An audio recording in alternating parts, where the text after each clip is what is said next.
Coming to you direct from Silencer Shop Studios, home of the Glass Case of Emotion. SilencerShop.com, the easiest way to buy silencers online, period. Stand by for education, enlightenment, enjoyment, and entertainment. He's not here to talk about your feelings. He's not here to say what you want to hear. He's here to say what needs to be said. Ladies and gentlemen, and children of all ages, please welcome your host, the pimp hand of America, Professor Paul Markle. Hello. We're back. Yes, we are back. I know you didn't know if it was going to happen, but it did. So here we are. We are still inside of the Silencer Shop Studios. We're trying to, make things quiet and loud at the same time.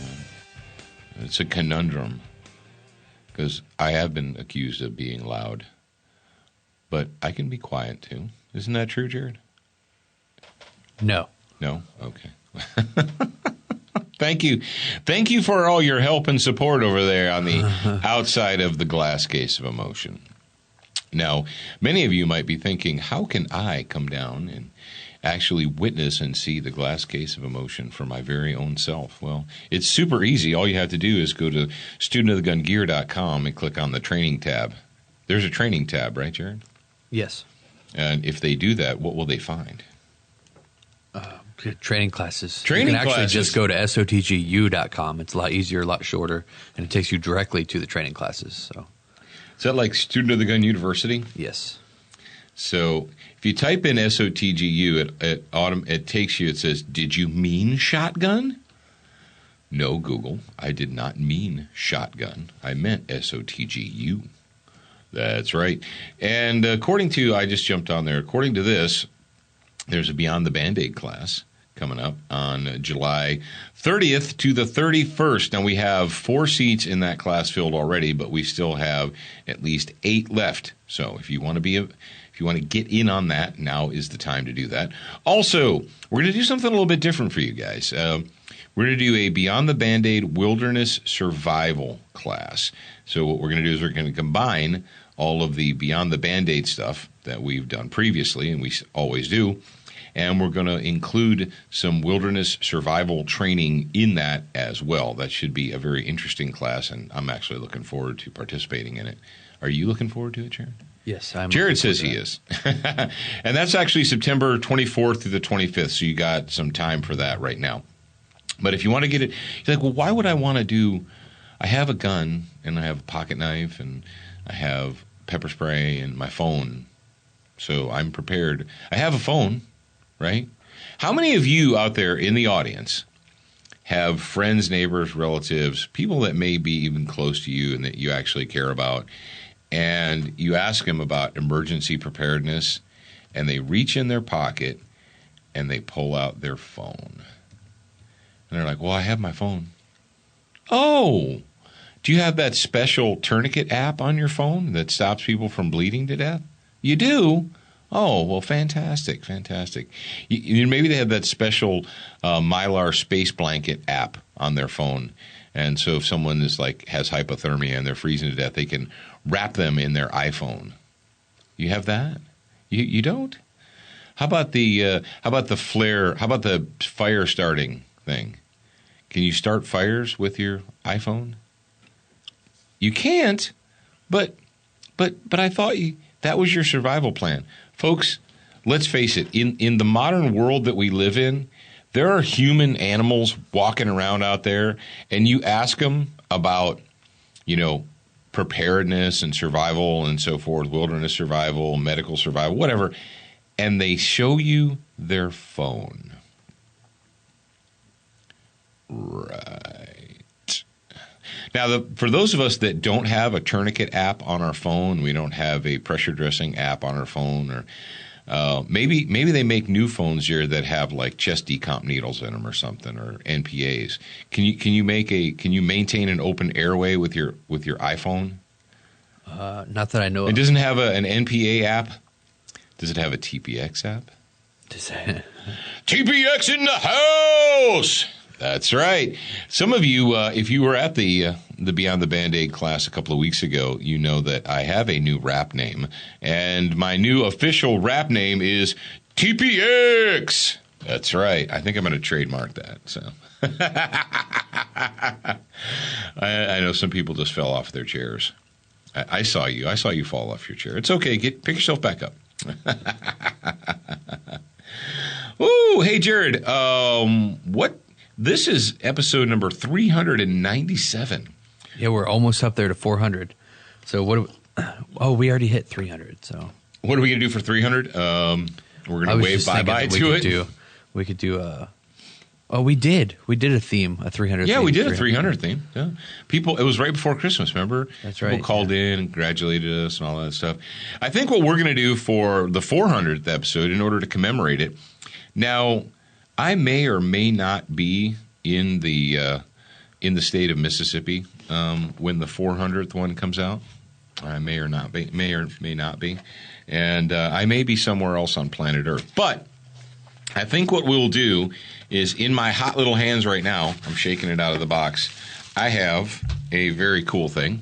I have a special limited edition cold steel knife. This is a cold steel Voyager, and it's signed by, what's that dude's name? It's Rawls. James Rawls? That's it? I was kind of, someone told me that they couldn't believe I didn't know who that was, and I don't know everybody. I know a lot of people. I don't know everybody. And I don't watch TV, that's for sure. But the Survival Blog by James Rawls. This is a special edition Voyager, and it has a green handle and a Tonto point. And according to my buddy Andy at Cold Steel, they said they made a grand total of 1,000 green-handled versions of this. And once they're gone, and they're not going to make any more of them. So I have one in my hands. And what I'm going to do is I'm going to gift it away to somebody, one of you lucky listeners, for our 400th episode. How's that sound? Does that sound good, Jared? Sure. Jared says it sounds good, so we'll do that to commemorate episode 400, which is going to be next week. So one of you. Now, the only way that we can get a hold of you, or the best way for us to get a hold of you, I guess I should say, is for us to send you an email, and we have to have your email to do that. Like, well, I want you to give me free stuff, but I don't want to give you my email. You might be thinking that. It doesn't work that way. Now, if you go to studentofthegun.com, there's a big orange button on the homepage, and it says 7 training tips that could save your life. And if you click on that button, it'll ask you for what, Jared? Your first name and your email address, right? Yes. And you confirm that. You actually go in and you confirm it. You say, yes, this is me. It's not a spam bot. It's a real human being, and I really do want you to give me this free training information. Okay, fantastic. Training tips, right? And then we will send you periodically our electronic newsletter, and we'll let you know when stuff is going down. When stuff's going down. And also, in addition to that, when I have something cool that I would like to gift away, such as this cool Voyager knife, what I'll tell Jared is I'll say, hey, go to the list, pick someone at random, and let's give them something cool. So, and we also talked to my friend Julie. Julie is she is the PR chick over at Frog Lube, froglube.com. I talked to Julie and I said, you want to give away some Frog Lube to our listeners? And she said, sure, I'll give away some Frog Lube to your listeners. So I think what we're going to do is we're going to do some clamshell kits. I think we're going to do that. Now, here's can I tell you a secret? The MS Clean kits from Frog Lube, the ones that are like shaped like a magazine, they have all the stuff in them, those might not be around forever. So, if you want one, you might want to get it now. Just saying. Don't tell anyone else. Okay? This is just for the Student of the Gun listening audience. All right. What is life too short for? An ugly gun. Well, it's too short for bad coffee, cold French fries, and ugly guns. You know what else? I'm going to add something else to that. It's also too short for fake email addresses. So if you sign up for our list and it's not a correct email address, I will find you. Because I have this cool technology now that lets me know when somebody enters a fake email address or an incorrect one. So if you actually want to win something, I don't know. I don't understand that. if you want to actually win something, then you need to check your work before you submit it, because a lot of you spell your own email address wrong, or you fat finger something and you don't check it. Yeah, I've done that. I've typed in an email address and done it wrong because, quite frankly, I have so many people's email address saved that I just type the first 3 letters and it autocorrects it for me, and I just drive on from there. But the problem is, if you put it in wrong once, it saves it, and so then you have the wrong one auto-saved, and that's not cool. You can go edit it. You'd probably feel really stupid if we gave away a KSG shotgun. A KSG shotgun or the M1 carbine. Our buddy James Shields won the M1 carbine from Inland Manufacturing. A Chris Vector carbine kit with a optic and magazines and bipod and sling, like a $2,500 value, and we had to try 3 times to give that thing away. Same thing with the KSG shotgun. It's crazy talk. But Brownells, what do you get from Brownells? I don't know. You can get like ammunition to put in your gun. You can get cans to put your ammunition. You get magazines to feed your gun. You can get all those like in one package if you feel like it. Listen to me, kids. Listen. Can you hear your Uncle Paul? It is now June. The vast majority of Americans are focused on summer vacations and fishing and camping and hiking and so forth. Most Americans right now, even gun owners, even the ubiquitous American gun owner, they're not focused on shooting and shooting sports and so forth. And what does that mean to you? What that means to you is right now, ammunition is available. Yes, even .22 long rifle is available. You can get it now at good prices. I've been checking. If you don't mind paying a little bit of shipping, I'm seeing practice 9mm for under 20 cents a round. Somebody sent me a link the other day, and it was the steel case stuff. And you're like, I don't like steel case stuff. Like, dude, if you're just practicing, just buy the steel case stuff and practice, and then use the more expensive stuff as your serious carry ammo. Bros, it was 16 cents a shot for 9mm full metal jacket practice ammo. That's a good price. That is a buy now price. I just saw somebody had 223 on sale, a case of 223, and it worked out to like 31 cents. This is what I'm telling you, whether you get it from Brownells or you get it from somewhere else. Ammunition is available. Now, in November, are we going to be able to say the same thing? I don't know. There's some 9mm practice ammo right here on Brownells for 18 cents a round, and I'd say that's a pretty good deal. And they make it really easy on Brownells. You can actually look right underneath the pricing, and it says per round, like a per round count, per round price. So the student of the gun recommended buy now. Like, think about the stock market. 9mm practice ammo, 20 cents or less a shot. Buy now. 5.56 or 223 practice ammo, 30 cents a round or less. Buy now. Those are your buy now prices. And you know what? If you don't want to, great. Don't. I don't care. But here's what I'm not going to tolerate, and this is what I'm not going to listen to. Come November or December or January or what have you, I am not going to tolerate and I'm not going to listen to whiners and crybabies who can't find ammo for their guns because these mean, nasty, evil people are hoarding it. No, they're not hoarding it. They're buying it when they want it, when it's available. That's called being intelligent. Okay, and just because you or your neighbor or your cousin Fred decided that they were going to wait until the day after the presidential election to go out and try and buy ammo, and now they can't find what they want, and it's because of these hoarders, man. All these hoarders are doing. No, it's called being intelligent. So do what you will. It's your world. I'm just living in it. Century Arms, the sweetest smelling arms maker in the U.S. of A. And what do we say about AKs? That it's a good day I had to use my AK, or I didn't have to use my AK, or something about my AK.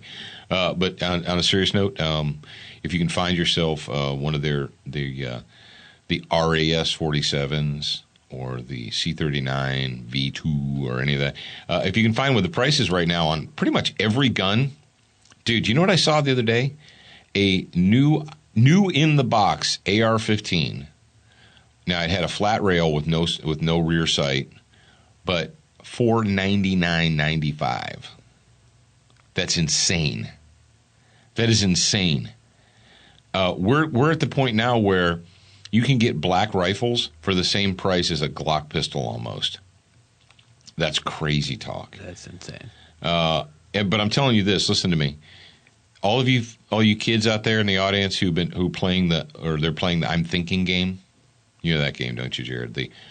I was thinking about getting an AK. I was thinking about buying a black rifle. I was thinking about buying an AR. Brothers and sisters, either do, it's like Miyagi say, either do or do not. There is no try or guess so. Karate do yes, karate do no. Karate do guess so, sooner or later, squish, just like grape. And you either want it or you don't. But don't play these silly little mind games with yourself. Well, I'm thinking about it. What are you waiting for? They're not going to get cheaper. They're not going to get more cheap, and they're not going to get more available. And I'm telling you, if you want to be the smart person, right now, if you want an AK, an AR, you want whatever, this is the time to get it, hippies. I'm telling you. All right, SWAT Fuel promo code is SOTG2015, SWATfuelstore.com. Sharper minds and stronger bodies. And one more thing, Jared, remind them about 41F, the new regulation for silencers that's coming up right now, and then we'll move on. Time is running out, so go to silencershop.com to get all of the information that you need on the new 41F regulation and the Powered by Silencer Shop guarantee. Just go to silencershop.com and you can get more information on that. Attention, new listeners. We produced a free training video series called 7 Training Tips That Could Save Your Life. We want you to have access to this life-saving information. Get instant access now at studentofthegun.com. Do you watch Student of the Gun TV, read the blog, and follow us on Facebook? If you answered no to any of those questions, you are wrong, but you can easily fix yourself. Go to studentofthegun.com to find everything SOTG. Yes, you should absolutely do that. All right, we've got some good news for you. And when you hear filter, what do you know? That somebody had a nice shot. Man. That's why I say, hey man, nice shot. A good shot, man. And the source for this story, and thank you, Filter, for that. Hey man, nice shot. That is the Go Team moment. Now, this is kind of I watched the video on this, and it's one of those deals where it's gas station surveillance footage, and they cut it all together. And, of course, gas station surveillance footage doesn't have any audio, so it can be very tedious. But here's the dealio. Story source, guns.com. No charges for armed citizen who fatally shot angry gas station customer. And you're like, so the guy's crime was just being angry? Nah, he was a little bit out of control. The dateline on this story is 6/1/16 by Jennifer Cruz. And the story goes, St. Tammany Parish, and that's over in Louisiana, District Attorney Warren Montgomery determined Friday that an armed citizen acted in self-defense when he shot and killed an angry, aggressive customer at a Mandeville, Louisiana gas station in early April. And that Mandeville is only about an hour away from us. It's right over by our friends Tom and Ryan Gresham over there in Louisiana. And the customer entered the store and began harassing the clerk, who is of Middle Eastern descent. The customer became increasingly agitated before another customer who was, check this out. This is when you think, Jared, do you remember when that company, what were they calling it? It was called like the Deterrent or something like that. It was basically a molded plastic look-alike gun. It looked like a gun in a Phobos holster, but it was just solid black. It was just a solid black piece of rubber, plastic. And they were selling those, and they were calling it like the Deterrent or the something like that. Because the company said, if people see you carrying that, then they will just leave you alone. Do you remember that insanity? Yeah. That was a little while ago, and that was one of those spit take kind of things. But it says another customer who was legally and openly carrying a handgun asked him to back off. At that point, the store clerk had already asked the angry customer to leave and threatened to call the police. But the suspect continued, unabated. The situation escalated when the armed citizen walked outside to get the man's license plate number. The suspect then attacked the armed citizen, prompting him to shoot the man, who was later identified as 42-year-old Sean Breland. Well, Sean Breland is currently worm food. Although Mr. Breland's death is a tragedy, actually it's not a tragedy. When a school bus full of kids crashes off a bridge, that is a tragedy. Those were innocent lives lost. When you are a complete and total jackhole and you attack an armed person, and then you expire based upon your actions as a result of your actions, that's not a tragedy. When you die because you did really bad, stupid stuff that led to your death, sorry, I'm going to go ahead and whip out the thesaurus here and say, that's not a tragedy. I was just about to say that the Merriam-Webster, their definition of a tragedy is a very sad, unfortunate, or upsetting situation, something that causes strong feelings of sadness or regret. Well, he probably regrets that. But although Mr. Breland's death is a tragedy, this office agrees that the shooting was legally justified under the circumstances and will not pursue criminal charges based on the evidence submitted to date. Now, the evidence submitted largely was A, the clerk's report, B, the guy who shot him's report, and C, all of this footage right here. Now, if you go into the video where there's no audio with it, it's just surveillance footage. But if you go in there and you take a look at it, you see, the typical stuff. The guy pulls up, the guy enters the thing. The guy starts screaming at the clerk, and he grabs, he's grabbing stuff off the shelf and throwing it at him and making that hand gesture, And there's other people in the store. There's a delivery guy with a hand truck who's trying to deliver Coke or something like that. And so the guy who you can see on the videotape, the Good Samaritan dude is like, hey man, hey buddy, just you need to chill out or leave this dude alone. You can see he's got a pistol in a holster on his belt. So rather than thinking, hey, I probably don't want to attack the guy with the gun, the bad guy in this case, he attacks the guy with the gun, and the guy pushes him back, and then he keeps coming, and he pushes him back, and he keeps coming, he pushes him back. Eventually, the bad guy pushes the armed good guy into a corner where his back is up against a bunch of booze bottles. And he's telling him, get back, get back, get back, get back. This dude was probably like couldn't talk anymore from saying get back so many times. Now, you're like, yeah, but his hands were empty. How can you can't justifiably shoot someone whose hands are empty, Paul. You just can't do it. Yeah, actually, you can. Now, think about it like this. If you're carrying a gun, you have a responsibility not only to yourself, but to everybody else around you, to what?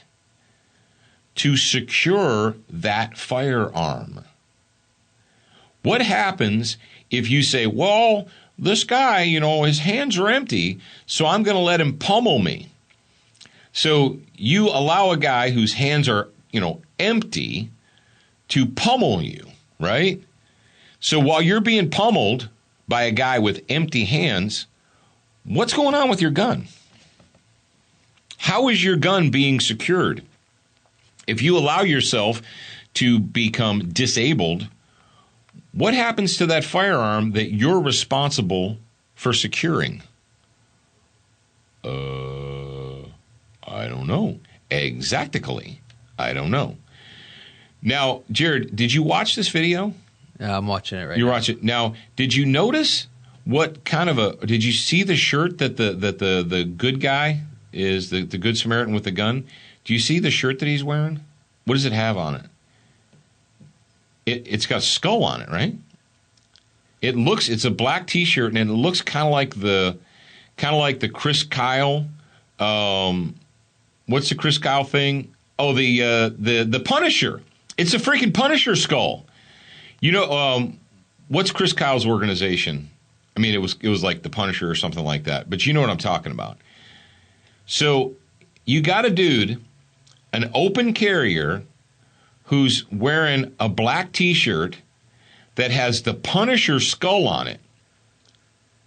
And he shoots a guy who's attacking him. And you watch this, and this guy is like, seriously, he's given this guy every chance in the world not to get shot.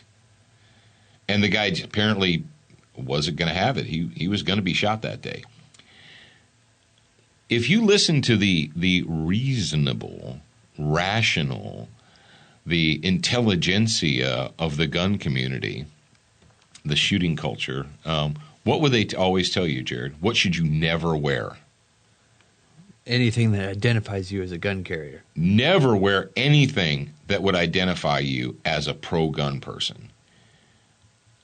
And not only that, but all you guys who think you want to wear those oorah shirts and all that, if you ever, what do we hear constantly ad nauseum?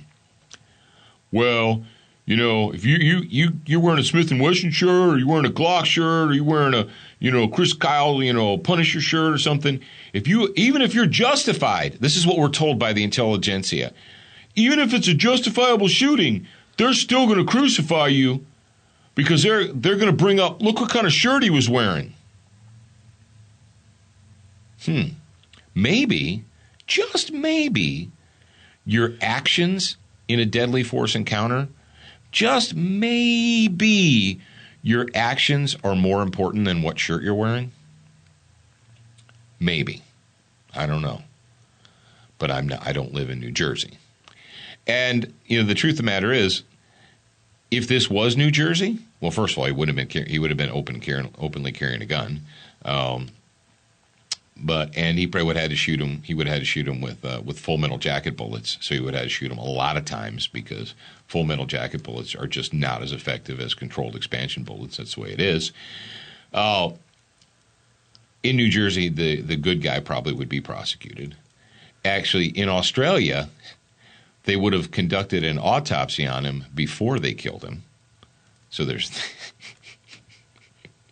Jared, after we did yesterday's show, Jared, he offered something up. He said, Dad, he goes, maybe the word autopsy means something different in Australia than it does here in the United States. Now, the only thing that I'm going to say about this, and in it, it is what it is. If this guy would have had a less lethal, like pepper spray or something like that, before he got backed into the corner, because this guy confronts him out in the parking lot. He's like, hey, son bitch, you're not writing my license number down. I'm going to pummel your face. I wouldn't have waited to get backed into a corner, into a shelf full of glass bottles before I pepper sprayed him. The time to juice that dude would have been in the parking lot when he comes out and he's like, you're not writing my license number down. I'll beat your face in or whatever, MF or blah, blah, blah, blah, blah. That's when you say, welcome to the party. I believe you. Welcome to the party. There you go. So what did we learn? Number one, your actions in a real serious justifiable use of force situation, your actions are more important than the shirt you're wearing. And this guy is the good guy was like the model of restraint. Yeah, I don't know how many times he like shoved the guy back and said, stop, stop, stop, stop. And the guy he wasn't going to have it. He was going to attack this dude, and that was just what was going to happen. And how many of you think, well, if people see me carrying a gun, they'll back off. They'll know better. Really? Will they? They'll know better? They'll be like, hey, that guy's carrying a gun. I better leave him alone. Not always. You're assuming that the people that are attacking you are smart and reasonable and intelligent. It's not always the way it is.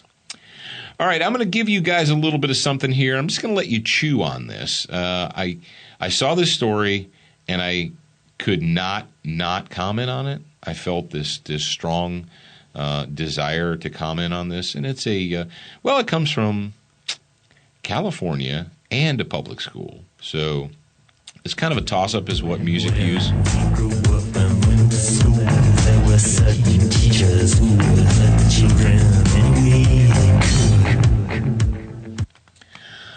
Oh. That is Pink Floyd, of course, and it's our public school psychological terrorism update theme. And this story comes to us from FoxNews.com. It's datelined June 3rd, 2016. And the title is, School Sends Sheriff to Order Child to Stop Sharing Bible Verses. That is the story. A public school in California ordered a 7-year-old boy to stop handing out Bible verses during lunch. And they dispatched a deputy sheriff to the child's home to enforce their directive. I'm sorry. Did the opening sentence of this thing say that the public school dispatched a deputy sheriff? Jared, my head's hurting a little bit here. Yeah, that's what it said. When did the principal of a public school get the authority to order sheriff's deputies to do anything? Am I losing my mind over here? Or in California, do school principals, school administrators have the authority to send out sheriff's deputies like their own personal little stormtroopers to enforce their directives? Did that just say to enforce the directive? Jared, did it say the law? Did it say to enforce the law? Or, so instead of law enforcement officers in California, what you have is you have policy or directive enforcement officers. Oh, okay. This is a clear, gross violation of the child's rights, said Horatio Mahet, a Liberty Counsel attorney representing the first grader who attends Desert Rose Elementary School in Palmdale. They are also representing his parents, Christina and Jaime Zavala.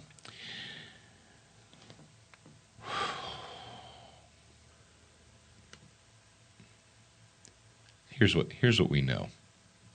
That apparently in California, in the glorious People's Republic of California, what we have now is we have school administrators that have their own personal Gestapo of sheriff's deputies, and when they issue a directive, not a law, not something that was like voted on, but a directive, that they're going to send armed men. You're like, hey, oh, come on, hyperbole! Oh, Paul's using hyperbole again. I just found my thesaurus. What have I been accused of? What was it? Was sophomoric and hyperbolic? Was that it, Jared? Sophomoric and hyperbolic. Jared, when you send a sheriff's deputy, you're putting the emphasis on the wrong syllable. On the wrong syllable. When you send a sheriff's deputy to someone's home, is that not an armed person? Why didn't they send an EMT? Why didn't they send a paramedic? Why didn't they send a fireman? Whoa, what do you mean, Paul? Why would you send a fireman or an EMT or paramedic to their house? Why would you send a sheriff's deputy? Because they're a law enforcement officer. Are they a law enforcement officer or are they a directive and policy enforcement officer? Hey, kids out there in the Student of the Gun listening land, did you ever wonder what it would take for people in uniforms to put their neighbors on trains and send them to the work camps? Did you ever wonder that? Yeah. You know what, Jared? I don't want to talk about that story anymore. I'm just going to let it marinate. All you guys out there in the Student of the Gun listening audience, here's what we need to know. This is what the facts are. The facts are this. In California, if a 7-year-old boy hands out Bible verses to his friends at lunchtime, they will send an armed man to the child's house to instruct them and tell them to stop doing that. Because I guess the armed man is going to, arrest them. You're going to throw the 7-year-old in jail. You're going to do that. You're going to put him in a special school. Maybe they're going to load this little kid up on a train and send him to the special re-education camp so that he can get his mind right. Apparently, this 7-year-old child needs to get his mind right. All right, it is Thursday, and because it is Thursday, what does that mean?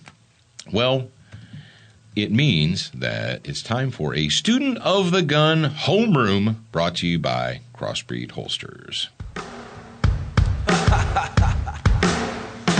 What you gonna do when it all comes back to the place that you never wanted it to come back to? And where you gonna roll when the bottom drops out and you got no place to go? Who you gonna trust when trust is a must? You better roll with the rest of us. So pack your bags and all the faith you can, cause it's about ready to hit the fan. Come to the ready. It's 2012, not about the re-election of an antichrist. Come to the ready. You don't believe me, just look deep into the soul of the lion's eyes. Come to the ready. The Constitution of our nation is under attack. Say it. Come to the ready, hippies. All right.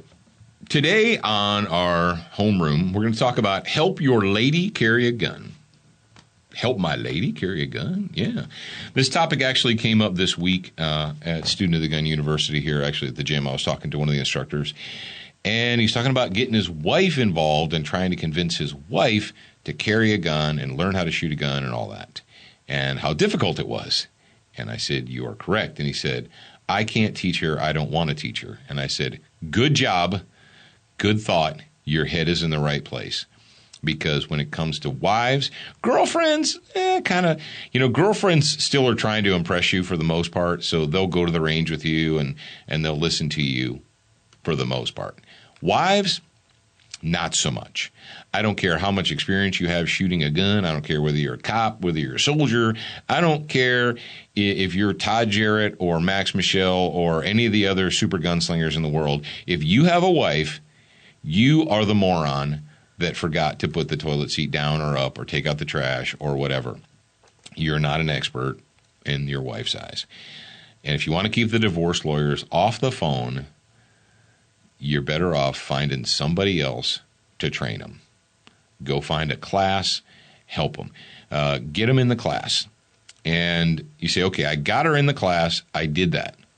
And she picked out a gun that she likes and she shot it in the class. Now we're going to carry it. How are we going to do that? Brothers and sisters, and especially brothers, you're like, well, this is my favorite way. My favorite way is to carry like this. That's cool. But you're a dude who dresses like a dude in dude clothes. A dude dressing like a dude in dude clothes doesn't help his wife, girlfriend, woman. That doesn't help her. Because she doesn't wear the clothes that you do. She doesn't dress like you do. You got to help her. I'm like, oh, crap. Exactly. Now, here's the dealio. There are lots of different ways to carry guns. Like, for instance, I'm actually went to Crossbreed Holsters website right now, and they have a belly band. And now me, personally, I wouldn't wear a belly band. Why? Because I wear pants and I wear a holster in my pants. But women quite often wear clothing that won't support a holster, right? They're form-fitting, they don't have belts, they just have like elastic waistbands or whatever. So how can they get away with it? Well, something like a belly band might be the way to help your wife, your girlfriend, and so forth carry. Now, maybe not a belly band, maybe the purse defender. Now, maybe they're hardcore and they do wear pants with belt loops and belts. Okay, great. What kind of a holster are they going to carry? Now, like, for instance, I'm poking around here and I'm just trying to help you guys out. They have the inside the waistband holsters. And they don't just have the Bruce Jenner commemorative. They have this thing called the Freedom Carry, which is a little bit less leather. Freedom Carry only has one clip instead of two. It occupies less real estate on your body, I guess is the thing. Like, let's face it, a Super Tuck Deluxe is a big holster. There's a lot of leather on there, which is good because it supports the weight and it spreads the weight out and it keeps the gun from pulling down on your pants. But if you're a woman with a woman's waist, something like that may not work for you. So we have this thing called the Women's Appendix Carry Holster. Oh, crazy. Look at what they did. They designed a holster specifically for a woman. Now, let's say that your woman she refuses to carry the gun attached to her body because she's a woman and she refuses, and you're not going to force her to do anything she doesn't want to do. Don't try and force her to do what she doesn't want to do. It won't work well for you. I tell you what I would do. If I was in a position like my friend is, I would direct my wife over to the Crossbreed Holsters website and say, okay, this is what you've got. That's your gun, right? Yes, that's my gun, the X. All right, find something there that you like. Find a way and help her do that way. Because let me tell you what, brothers and sisters, if you say, well, I'm a man, this is how I carry my gun, this is how you should carry your gun too, it's not going to work, dude. It is not going to work. Sometimes you just need to lead them to water and walk away and let them drink themselves. So, number one, if you want to get your woman involved in shooting, take her to a class and have another person teach her. And after she's excited and she says, all right, I'm down with this, I actually want to carry the gun, let her choose, pick, look, and so forth. Because you might think, hey, man, this first offender thing's awesome. And she's like, I don't like that at all. Okay, great. What do you like, baby? The belly band thing, the appendix area, what do you like? Let me help you. All right. That's it. That is it for this week's public broadcast. It's Thursday, and I know some of you are a little bit sad because you're not going to be able to listen again until Monday. But fear not, we'll be back on Monday. And if you want to be a member of the grad program, and I don't know why you wouldn't, there's so many good things. There's so many reasons to be a member. Jared, hip the audience one more time because we can't assume that they know because some people out there don't. Hip them to how they can become a member of the grad program. It's really super easy, and it's only a $1 investment. Go to studentgunradio.com, click on Become a Member, and it gives you a table, a very nicely organized table of what you get when you sign up. And it's that simple. Just click the sign up button or the join us button. I believe it says join us at the bottom of the table. And then that's it. One of the first things you get is you get to listen to us tomorrow on the super special hour-long grad program hour that we do every single Friday. So there's that. All right, kids, that's it for me. Remember, you're a beginner once, but you should indeed be a student for life. And in addition to that, share this with somebody that needs to hear it. Bye.